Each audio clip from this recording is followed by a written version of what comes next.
Ensuite, donc c'est une délibération pour information. On a évoqué ce sujet, la production de logements sociaux et les critères d'attribution. Et cette délibération se fera à deux voix, a cappella, s'il vous plaît. Nicole. Je vais démarrer au niveau de l'information sur les critères d'éligibilité au logement social. Ensuite, Jacques prendra la parole pour la production des logements. Et ensuite, je reprendrai la main pour vous donner des informations sur les critères d'attribution de la ville de Bouaye. Voilà. Donc, une petite introduction pour démarrer. Conformément à la loi, la ville de Bouaye se met en conformité avec les réglementations en autorisant l'implantation et la construction de programmes de logements sociaux sur le territoire communal et en participant à l'instruction des demandes de logement social au regard des critères qui fondent leur attribution. La volonté de permettre à chacun, selon ses moyens financiers, de trouver un logement est soutenue activement par la ville de Bouaye. Cela s'est traduit depuis 38 ans par la constitution progressive d'un parc de logements sociaux. Pour rappel, un logement social est un logement destiné à la suite d'une initiative publique ou privée à des personnes à revenus modestes qui auraient des difficultés à se loger dans le marché privé, en répondant à plusieurs critères, à savoir donc bénéficier d'un agrément par l'État et d'un financement avec des fonds publics, bénéficier d'une procédure d'attribution contrôlée par la puissance publique, bénéficier d'un loyer plafonné inférieur à celui du parc privé, bien sûr, être occupé par un locataire qui dispose de revenus inférieurs à un plafond défini par l'État et qui peut prétendre à une aide au logement. Les prêts utilisés pour financer la construction des logements sociaux donnent leur nom à 3 types de logements sociaux. Et selon le financement du logement, le candidat locataire doit justifier de ressources égales ou inférieures au plafond réglementé, qui varie en fonction de la composition familiale et du secteur géographique. Vous avez un tableau intéressant puisqu'il donne donc les 3 types de logements qui sont proposés aux locataires, à savoir le PLAI, le prêt locatif aidé d'intégration. C'est un logement qui est, lui, destiné aux locataires en situation de grande précarité. Le revenu annuel au 1er janvier 2024 pour une personne est égal ou inférieur à 12 452 €. Et nous avons complété, comme souhaité, l'information par rapport à la commission, ce que nous avions donné, c'est-à-dire nous complétons avec l'exemple d'un couple qui doit être, les revenus doivent être égaux ou inférieurs à 18 143 €. Et pour un couple avec 2 enfants, égal ou inférieur à 24 276 €. C'est précis. Ensuite, un deuxième type de logement, prêt locatif à usage social. C'est un logement destiné aux locataires d'habitation à loyer modéré, dont le revenu annuel au 1er janvier pour une personne ne doit pas excéder 2 642 €. Doit être inférieur, excusez-moi. Voilà. Pour un couple égal ou inférieur à 30 238 € et un couple avec 2 enfants égal ou inférieur à 43 899 €. Et pour le dernier type de logement proposé, prêt locatif social, c'est un logement qui est destiné aux locataires ne pouvant pas prétendre aux locations HLM, mais ne disposant pas de revenus suffisants pour se loger dans le privé. Donc les revenus annuels au 1er janvier 2024 pour une personne égale ou inférieure à 29 435 €. Pour un couple égal ou inférieur à 39 309 €. Et un couple avec 2 enfants doit être égal ou inférieur à 57 069 €. Et concrètement, quand une personne se présente au service des solidarités, forcément, grâce à la plateforme numérique ImoWeb, les agents peuvent déjà définir si la personne est éligible ou pas, en fonction, comme il a été précisé, par rapport à ses revenus et par rapport à la composition de la famille. Voilà. Merci, Jacques. On a beaucoup parlé tout à l'heure. Moi aussi, j'ai les mêmes problèmes que vous. Ah mais non, il faut que j'éteigne. Merci Nicole.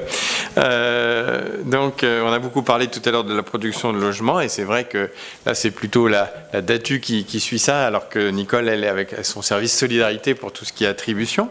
Donc où en sommes-nous aujourd'hui?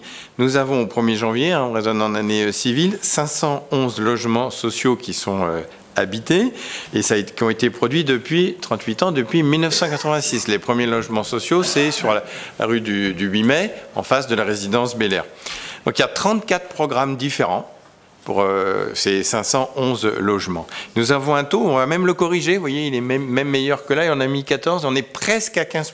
On est à 14,9, je crois, on est proche de 15%.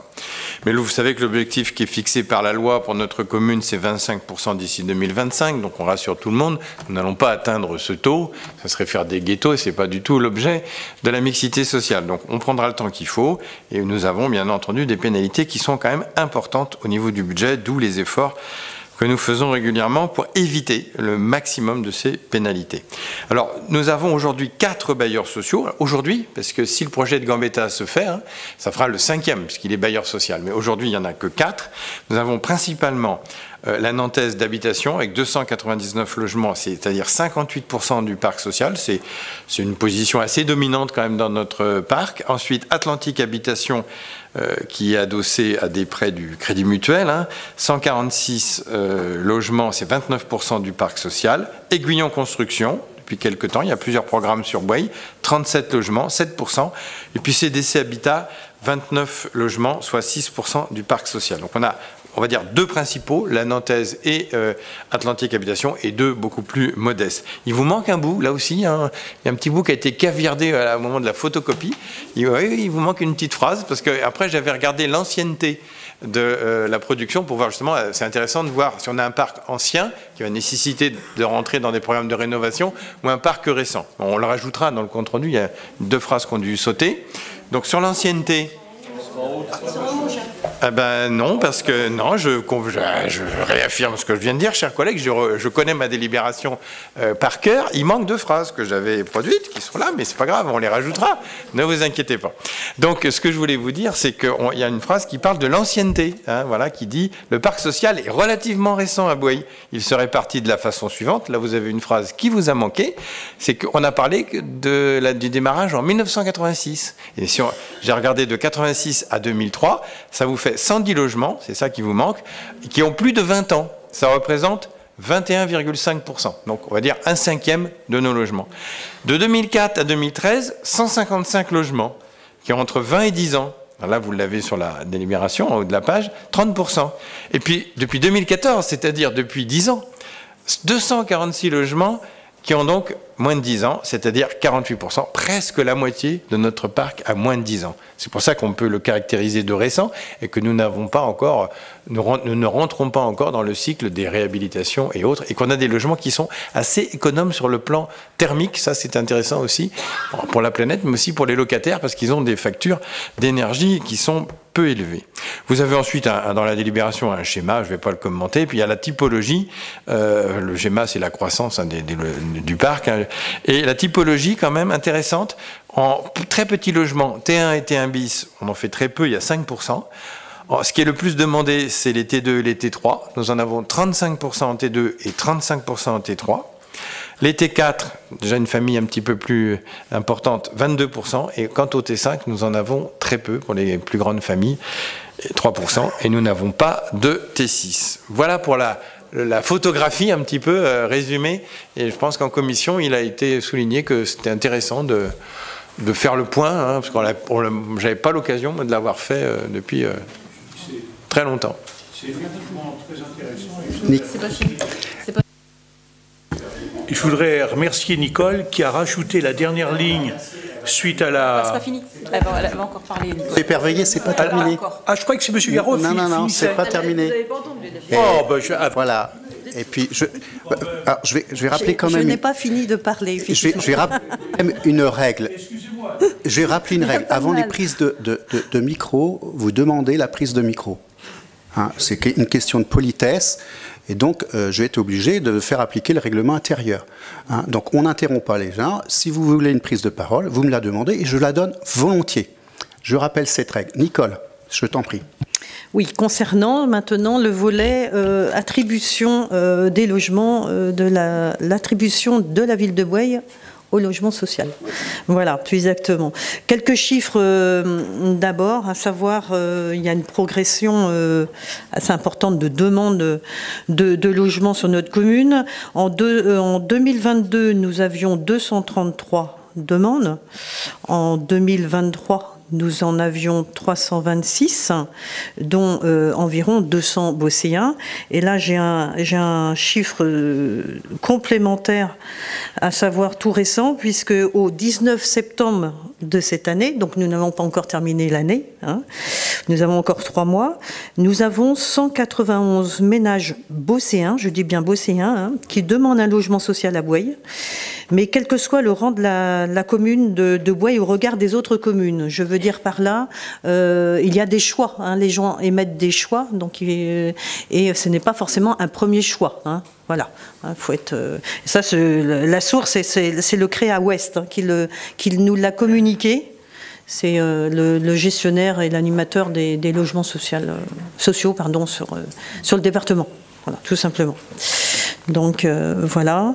En 2008, en novembre 2008, la ville de Bouaye avait acté et voté des critères d'attribution, justement, afin de répondre à toutes ces demandes en priorisant les Bosséens. Alors, en priorité, ce sont les mutations internes des logements sociaux au sein de la ville de Bouaye.